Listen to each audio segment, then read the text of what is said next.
जय श्री कृष्ण। श्री कृष्ण ने पूरी तरह से इस बात को स्पष्ट कर दिया है कि संसार में जो हमें भिन्नता देखने के लिए मिलती है, कोई बहुत ज्ञानवान है, कोई संसारिकता में लगा हुआ है और कोई तामसिक कार्यों में लगा हुआ है। इसके पीछे उन्होंने कारण बताया, प्रकृति के 3 कारण। उन्होंने जो ज्ञान, कर्म और कर्ता, इन तीनों का वर्णन किया और हर व्यक्ति के ज्ञान की प्राप्ति का उद्देश्य अलग है। ज्ञान अलग अलग तरह से प्राप्त करता है, कर्म भी अलग अलग तरह से करता है और करने वाला भी व्यक्ति अलग अलग है। पर इसके पीछे कारण क्या है? इसके पीछे कारण है प्रकृति में विद्यमान 3 गुण। और वो 3 गुण हैं सत्व, रजस और तमस, जिसका उन्होंने पीछे के अध्यायों में बहुत विस्तृत रूप से वर्णन किया है। और मैंने भी हर वीडियो में व्यक्ति के कार्य करने के रूप में भी तीनों गुणों का वर्णन किया, उसके खान पान में भी, और उसके द्वारा यज्ञ, दान और तप के माध्यम से भी तीनों गुणों का विस्तृत वर्णन किया कि जिस व्यक्ति में जिस गुण का अधिकता होती है, व्यक्ति उसी ज्ञान को प्राप्त करने के लिए प्रयत्न करता है, उसी कर्म को प्राप्त करने के लिए प्रयत्न करता है। जैसे सत्व गुण वाला है, सत्व गुण वाला व्यक्ति हमेशा ज्ञान के मार्ग की ओर अग्रसर होगा, परमात्मा से उसकी लगन लगी होगी और वह कोई भी ऐसा कर्म नहीं करेगा जो शास्त्र विरुद्ध हो। और जो रजोगुण प्रधान व्यक्ति होगा वो हमेशा संसारिकता से जकड़ा होगा और वही कर्म करेगा जो उसे संसारिकता में लिप्त करते हैं। और तमोगुण वाला तामसिक प्रवृत्तियों से युक्त होगा। और इन सब के पीछे कारण है प्रकृति के 3 गुण। पर ये तीनों गुण तो कारण हैं, पर व्यक्ति सात्विक कब कहलाता है, किस समय कहें या कैसे व्यक्ति को कहें कि ये व्यक्ति सात्विक गुण से युक्त है, तो उसका वर्णन श्री कृष्ण करते हुए कहते हैं कि सर्वभूतेषु येन एकम भावम अव्यवम ईक्षति अविभक्तम विभक्तेषु तत् ज्ञानम विधि सात्विकम। वो क्या कहते हैं कि जिस ज्ञान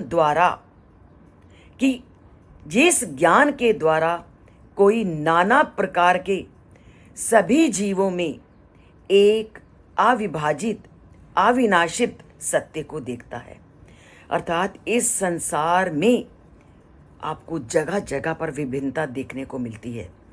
और इस विभिन्नता में जो उस एक सत्ता को कभी ना विभक्त होने वाली अविभक्तम विभक्तेषु, संसार में हमें विभिन्नता दिखती है, विभक्त हुए दिखते हैं, परंतु उन विभक्त में जो एक अविभक्त को अविनाशी रूप में देखता है, वही व्यक्ति सत्व गुण वाली प्रकृति का होता है। अर्थात जो इस संसार में एक तत्व को मूल रूप में देखता है, वही व्यक्ति सात्विक गुणों से युक्त है। श्री कृष्ण ने पहले ही कहा कि जो सात्विक प्रवृत्ति वाला व्यक्ति है वो उस परम पिता परमात्मा को प्राप्त करने का प्रयत्न करता है और वही उसको जान पाता है। जो मनुष्य इस प्रकार के ज्ञान से युक्त हो जाता है, वह इस पूरी सृष्टि में वह एकीकृत शक्ति को देखने लगता है। कैसे? अब बिजली एक ही है, पर बिजली बल्ब में जाती है तो दूसरा रूप धारण कर लेती है, ट्यूबलाइट में जाती है तो किसी और रूप में आ जाती है। और जितने भी आप विद्युत के यंत्र हैं, एक ही बिजली उन विभिन्न विद्युत यंत्रों में अलग अलग रूप में प्रवाहित होने लगती है, पर बिजली तो एक ही है। उसी प्रकार परमात्मा एक है, पर हर व्यक्ति में वो अलग अलग रूप में प्रभावित होता है। क्यों? क्योंकि सभी व्यक्तियों में जो ज्ञान को देखने की क्षमता है वो अलग अलग है। सभी व्यक्तियों में अलग अलग गुण हैं, किसी में सत्व अधिक, किसी में रजोगुण अधिक, तो किसी में तमोगुण अधिक। इसको हम दूसरे तरीके से भी जान सकते हैं, जैसे एक सुनार है। सोना तो एक ही है, पर वो एक ही सोने से कितने तरह के आभूषण गढ़ देता है, और वह एक ही सोने को कितने ही आभूषणों में परिवर्तित कर देता है। उसी तरह जो परमात्मा को सभी सृष्टि के जीवों में एक रूप में देखता है, वही मूल रूप से उसके स्वरूप को जान सकता है, और वही व्यक्ति सात्विक गुणों से युक्त कहलाता है। और ऐसा वर्णन हमारे श्रीमद् भगवत में भी किया गया है। वदन्ति तत् तत्विदस् तत्वम यत् ज्ञानम अद्वयम। जो तत्व को जानने वाले लोग हैं वो मानते हैं कि सृष्टि में एक ही सत्ता है और उस सत्ता के अलावा और कुछ नहीं, और जो इसको इस रूप में कहने लगता है और मानने लगता है वह सात्विक प्रवृत्ति का व्यक्ति कहलाता है। और चैतन्य महाप्रभु ने तो श्री कृष्ण के रूप का वर्णन इतने अद्भुत रूप से किया है कि वो कहते हैं केवल एक ही है वो परमपिता परमात्मा, जिसके समान दूसरा और कोई नहीं, और सृष्टि में स्थित एक ही सत्ता है और वही सबको नियंत्रित करती है। और इसको उन्होंने कई रूपों में वर्णन किया, और वो कहते हैं वह सभी समान सत्ताओं में एक है। वो कहता है कि वह सभी समान सत्ताओं में एक है। और वो कहते हैं श्री कृष्ण भगवान ही विभिन्न रूपों में, जैसे राम, शिव, विष्णु इत्यादि में सब में एक समान है, क्योंकि एक ही भगवान की वो अलग अलग अभिव्यक्तियां हैं। तो वो क्या कहते हैं कि वह परम पिता परमात्मा सभी में समान रूप से विद्यमान है। सभी आत्माओं में वह एक कृष्ण ही है जो अणु अंश में विद्यमान है। जिस प्रकार आग की लपटें आग के लघु अंश के रूप में सब में निहित होती हैं, उसी प्रकार वो श्री कृष्ण अपने लघु अंश में सब में विद्यमान है और समान सत्ता के रूप में विद्यमान है। समान सत्ता में भी हैं और कईयों को विभिन्न सत्ता में भी हैं, क्योंकि जो भगवान की माया है वो हमें भगवान से अलग कर देती है। और वो माया क्या है? जड़ है। और जबकि भगवान क्या है? वो चेतन है। माया भगवान की शक्ति है और शक्ति अपने शक्तिमान भगवान के साथ ठीक उसी प्रकार एक साथ रहती है जिस प्रकार आग की शक्ति गर्मी और प्रकाश उससे भिन्न नहीं। भगवान वह आग है जिसके अंदर गर्मी, प्रकाश और शक्ति सभी निहित हैं। और ये है उस भगवान के विभिन्न सत्ताओं का वर्णन कि वो सभी में अपनी शक्ति के रूप में विद्यमान है। और पुनः क्या कहा गया है कि वो भेद से रहित हैं।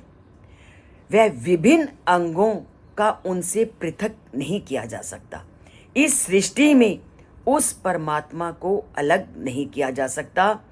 वह पूरे सृष्टि में विद्यमान है। वह हमारे शरीर के अंग अंग में विद्यमान है, क्योंकि उनके बिना जो हम सूंघ रहे हैं, जो हम खा रहे हैं, जो सोच रहे हैं, वह सभी अंगों में उस परमात्मा की शक्ति है। पश्यन्ति, पान्ति, क्लयन्ति, चिरम जागन्ति, उस परमात्मा की शक्ति से हम जो देखते हैं, जो सूंघते हैं, जो सोचते हैं, वह उस परमात्मा से बिल्कुल अलग नहीं है। इसलिए वो सभी प्रकार के भेदों से रहित है और वो स्वयं सिद्ध है। उन्हें सिद्ध करने में किसी की सहायता की आवश्यकता नहीं है, वो स्वयं सिद्ध हैं। वह माया और आत्मा दोनों अपने अस्तित्व के लिए उस परम पिता परमात्मा पर निर्भर करती हैं। उस परम पिता परमात्मा के बिना ना माया काम करने में समर्थ है और ना आत्मा। अगर माया जो कार्य करती है, आत्मा जो चेतनशील होती है, उसे वो ऊर्जा प्रदान करने वाले वो परम पिता परमात्मा है। वो भगवान हैं जो इन माया और इस आत्मा को संचालित करते हैं, जिसके माध्यम से ये आत्मा और माया अपना अस्तित्व बनाए रखती हैं। तो ये 4 बिंदु हैं। इन 4 बिंदुओं के माध्यम से वह परमात्मा सब में विद्यमान है। वो 4 बिंदु हैं कि वह परमात्मा सभी में समान रूप से है, अर्थात जितने भी अवतार हैं वो उसके रूप हैं और वो सभी अंगों में विद्यमान है। कोई भी अंग उनसे अलग नहीं। जैसे बिजली अपने सभी यंत्रों में विद्यमान रहती है और वह शरीर के सभी अंग उनसे पृथक नहीं है। हम सूंघते हैं, विचार करते हैं, सभी में वो विद्यमान है और उसे किसी की आवश्यकता नहीं, उसी के माध्यम से सभी कार्य करते हैं। तो वो परमात्मा को जो जान लेता है, उसके इस स्वरूप को समझ लेता है, उसके साथ एकीकृत हो जाता है, उसके साथ अपना संबंध जोड़ लेता है, वही मनुष्य सात्विक कहलाता है। अर्थात जो उस परमात्मा के इन 4 स्वरूपों को जान लेता है, वही परमात्मा के साथ अपना नाता जोड़ता है और वही सात्विक कहलाता है। तो हम भी सात्विकता की ओर अपना एक कदम बढ़ाते हैं और परमात्मा से अगर अभी तक नहीं जुड़े तो जुड़ते हैं। इस चैनल को अगर अभी तक सब्सक्राइब नहीं किया तो सब्सक्राइब करते हैं और लाइक का बटन दबाते हैं। और ये चैनल पूरी तरह से आध्यात्मिकता से युक्त है और परमात्मा तक आगे ले जाने की एक सीढ़ी है।